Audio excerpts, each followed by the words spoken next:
I get a lot of questions about how to get started. I'm going to show you how I got this loaf in the oven on day 7, the daily routine, and how you could be baking in 7 to 10 days if you start one yourself. We're using a non-brand whole wheat flour, and we're about to give it some life.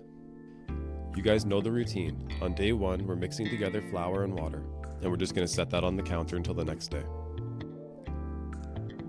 On day 2, we're removing about half of the starter. We're adding back in about 50 grams of flour, 50 grams of water. We're going to mix it up, and we're just going to put it back on the counter for the next day. On day 3, we're going to see some activity, but we're not yet ready to bake.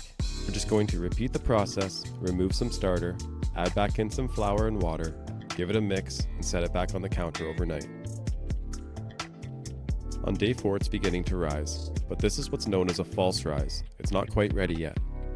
You know your starter's ready to bake with if it doubles in size within 8 hours after a feeding.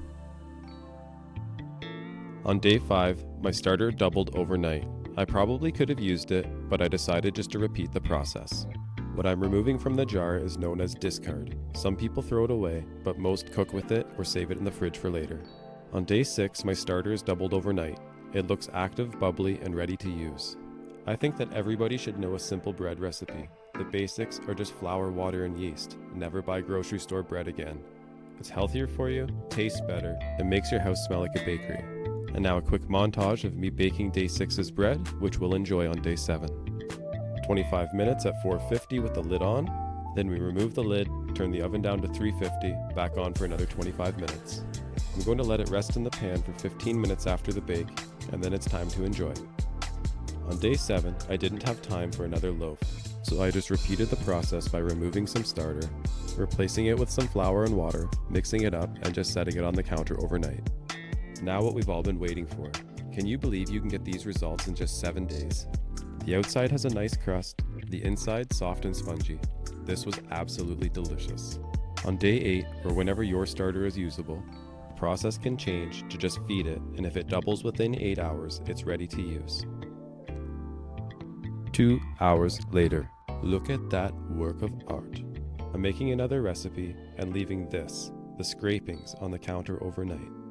On day 9, I couldn't get to it until the end of the day, so before bedtime, I added 50 grams of water and 50 grams of flour and put it on the counter overnight. On day 10, my starter doubled overnight, so I made another recipe with it in the morning. This is about 400 grams of flour, 250 grams of water, and the rest starter, a pinch of salt. On day 11, the process just repeats. If you bake a lot, keep it on the counter, feed it 8 hours before you need it, and use it once it doubles into its peak. This one is quite active and doubles in just 2 hours. If you're not baking as much, just keep it in the fridge, pull it out 8 hours before you need it, feed it, and use it into its peak. And now you're making fresh breads, pizza doughs, focaccias, flatbreads, cinnamon buns, cookies, whatever your heart desires. It's better than buying at a grocery store. It makes your house smell like a bakery. What are you waiting for? You can too. Thanks for sticking around. I'll make sure to link a good bread recipe in the description. Happy baking!